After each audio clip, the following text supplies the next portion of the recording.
Hello, dear children. Here I am back, Sonam Tavanya, and today I am going to explain Chapter 1, Standard 7 History, Tracing Changes Through 1,000 Years. So, children, basically in this chapter we are going to about the brief history of India and world within this chapter. Okay. तो इस chapter में basically हम क्या करने वाले हैं कि जो हिस्ट्री है उसको कितने भागों में डिवाइड किया गया है या फिर उसके कितने पार्ट्स हैं, ठीक है, वो देखेंगे। और स्पेशली हम मेडाइवल पीरियड में जो डिफरेंट डिस्कवरीज हुई थी, इन्वेंशंस हुए थे, सी रूट का डिस्कवर किया गया था और डिफरेंट कार्टोग्राफर्स ने डिफरेंट कंट्रीज़ के मैप बनाए थे, रूट्स बनाए थे, उसके बारे में देखने वाले हैं। ओके, सो मेरा चैनल है believe in your self and please subscribe my channel and watch more videos. Okay, so chapter about this chapter contain information about time period of medieval period.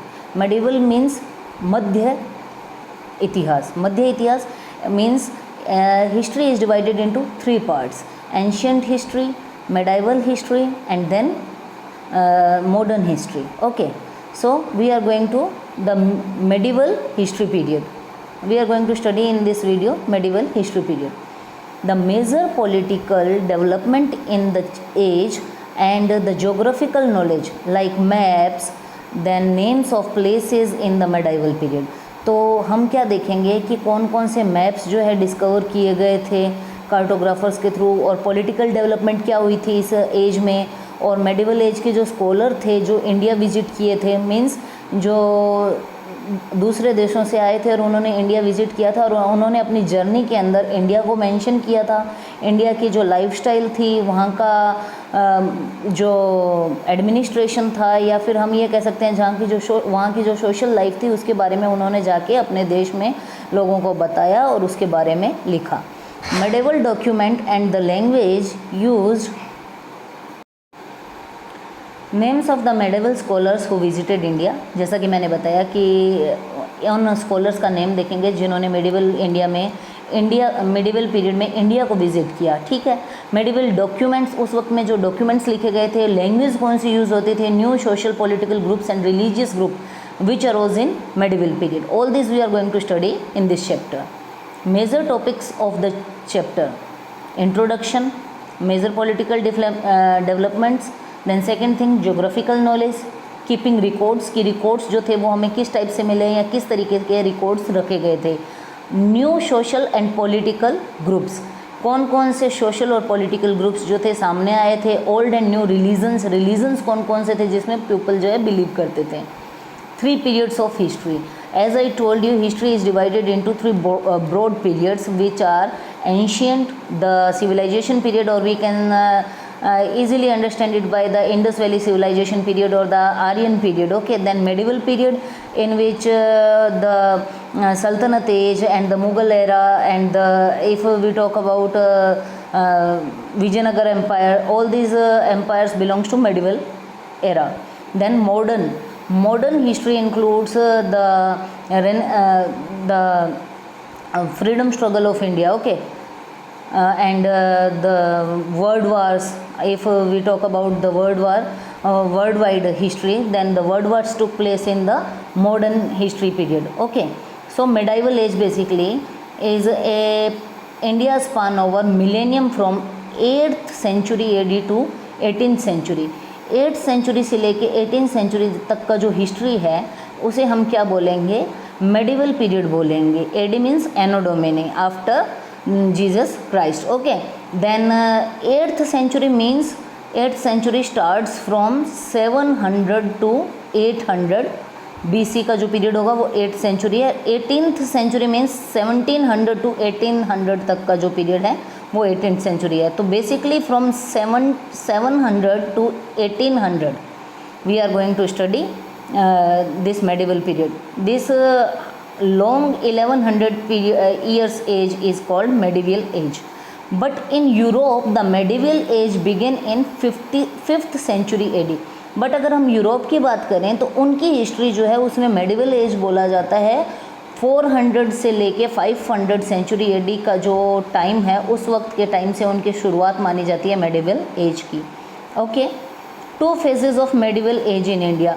India में इसके 2 फेजेस हैं, 8 century to 13 century AD जो early medieval period है। Then later medieval period में आएंगे 13th century AD to 18th century AD, means Khilji का period आ गया। Then उसके बाद लोदीज़ का पीरियड आ गया। देन मुगल्स का पीरियड आ गया। देन ब्रिटिशर्स की एंट्री होगी इंडिया में, पोर्टुगीज़ जो थे वो आ गए थे इस सबसे पहले। देन ब्रिटिशर्स आए थे। इस तरीके से हम सारा इसमें देखने वाले हैं। Then early medieval period. Early medieval period सा power struggles among the regional kingdoms of north and south.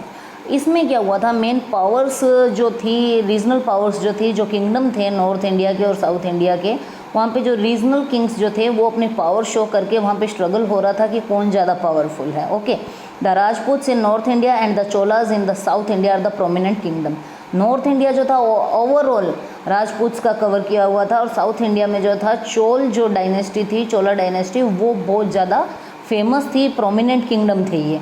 The distinctive culture characteristic of the regional kingdom spread in the new regions and that came under them। और जैसे जैसे क्या हुआ कि अलग अलग culture जो थे और उनके करेक्टरिस्टिक्स थे जो रीजनल किंगडम के फैलने लगे, और उनके जो नए रीजन्स जो थे उन्होंने जो बनाए थे उन पे उन्होंने क्या किया, कैप्चर किया, और धीरे धीरे उन्होंने अपना एरिया जो है एक्सटेंशन किया। उन्होंने अपना कल्चर और अपना जो ट्रेडिशन है वो लोगों में फैलाया, और धीरे धीरे एक्स्ट्रा जो एरिया था कवर करके अपना किंगडम जो है उसको भी उन्होंने फैलाया। ठीक है। लेटर मेडिवल एज, इसके अंदर हम मेनली पढ़ेंगे Muslims, Islamic custom, Indo Islamic custom. Okay, Muslim conquerors from Central Asia specially Turks, the Afghans and the Mughals ruled in India. तो ये 3 जो थे इन्होंने इंडिया में मेनली रूल किया। The Khaljis, the Tughlaqs and the Mughal establish their mighty dynasty, और इन्होंने लंबे समय तक इंडिया में रूल किया। सबसे ज़्यादा इनमें जो थे वो मुगल्स थे जिन्होंने काफ़ी लंबे टाइम तक रूल किया। 1526 में बाबर ने पानीपत के जो फर्स्ट वार हुआ था बाबर और इब्राहिम लोदी डायनेस्टी के थे उनके बीच में, और उसी के साथ इब्राहिम लोदी को हराते हुए बाबर जो मुग़ल डायनेस्टी के फाउंडर माने जाते हैं, उन्होंने इंडिया के अंदर मुग़ल डायनेस्टी को एस्टेब्लिश किया। और उसके बाद जो मुग़ल्स का जो पीरियड था, मींस 1857 तक का जो 1857 का जो स्ट्रगल था, उसमें भी मुग़ल एम्परर थे बहादुर शाह सेकंड, उन्होंने पार्ट लिया था।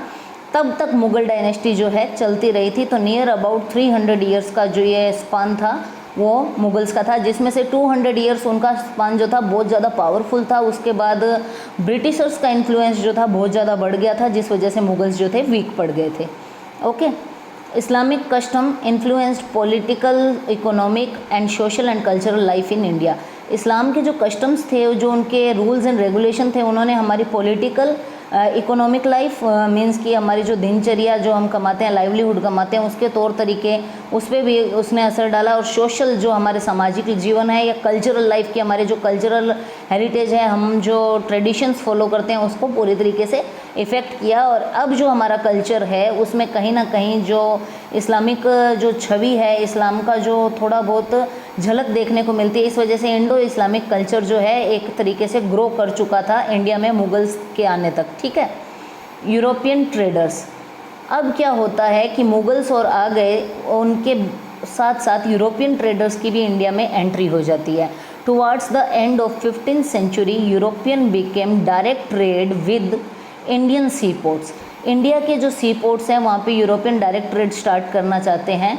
और पोर्टुगीज़ जो थे वो फर्स्ट थे जो इंडिया आए थे, और उनके जस्ट बाद इंग्लिश, जिन्हें कि हम ब्रिटिशर्स बोलते हैं, और उसके बाद डच आए, और उसके बाद फ्रेंच आए। By the mid 18th century the British beat the French to be dominant political force in India.